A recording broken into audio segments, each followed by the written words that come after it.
Well, hello again. It's Todd Golden, Indiana State beat writer for the Tribune-Star, doing another video, and we're here in the Hellman Center media room. It's long after the game is over. Another overtime game, the third out of four at Hellman Center. That's hard to believe. Not sure when the last time they had a streak like that, but it's another Indiana State victory, 71-70 over Illinois State. They get the sweep over the Redbirds, and did so in dramatic fashion. Trey Bennett with a game winner with 2 seconds to go.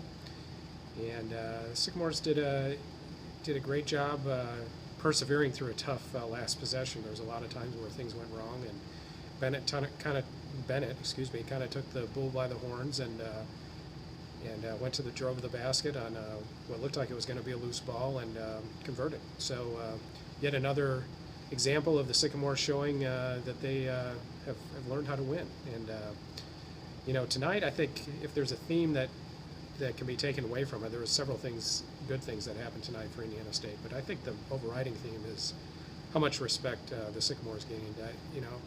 In the 4-0 start, there's been other Valley teams that have started 4-0 and maybe came back to the pack a little bit and kind of maybe proved people right that they were what they thought they were, and maybe that could happen with the Sycamores yet. We'll see. But And to that end, I think a lot of people thought Illinois State, which is a talented team, would come in here and even the score with the Sycamores, but that didn't turn out to be the case. Indiana State did some things that made it tough on the Redbirds. Redbirds did some things that made it tough on them.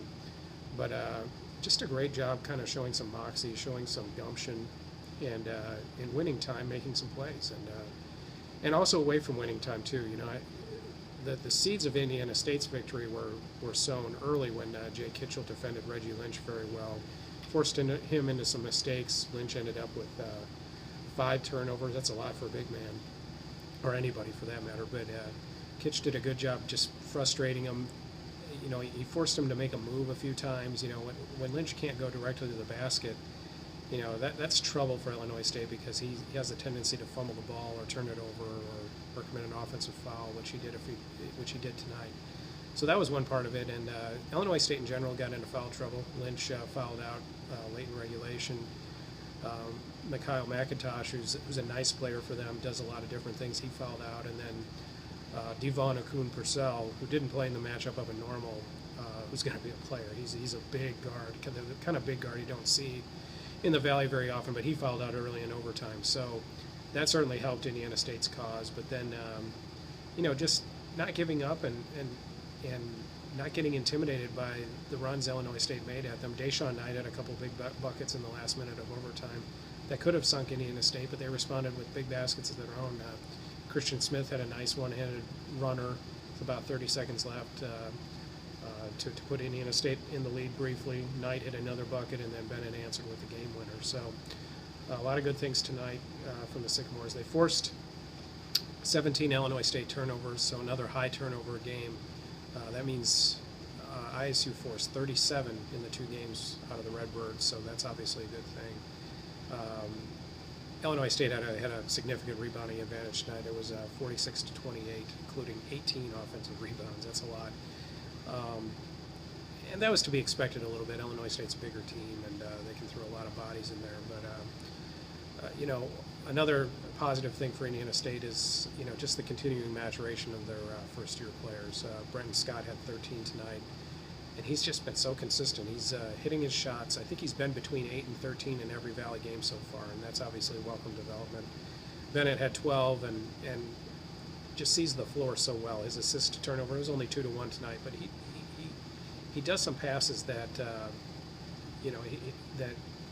make you, they're not as flashy as Jake Odom's passes used to be, but they serve the same purpose. They get the job done, and Alex Etherington had a good first half. He scored 8 tonight and hit a couple threes that kind of kept the flow going in the first half. So hey, I mean, the Sycamores are 5-0. It's a great start. Greg Lansing still has his beard. I'm still going to shoot videos. Hey, they're 5-0 since I started doing these too. So a joke I have to relay to you, when Lansing came in for his press conference, Indiana State President Dr. Daniel Bradley was in here, and as Greg walked by Dr. Bradley, who has had a beard, I think for most of his tenure here, told Greg he said, hey, I got a beard trimmer you can borrow. So this whole beard thing is going to become a thing as long as the Sycamores keep winning, and Greg will have to keep his razors in the medicine cabinet. So at any rate, that's it for me. Indiana State has a 2-game road swing coming up, both games at the 2 Valley Iowa schools. They start with Drake on Saturday, and then they go to 23rd ranked Northern Iowa next Wednesday, which is shaping up to be a pretty big game in the Valley race. So here we are. Sycamores in first place. It's a good thing, and we'll be back on Saturday. Thanks for watching. I appreciate it.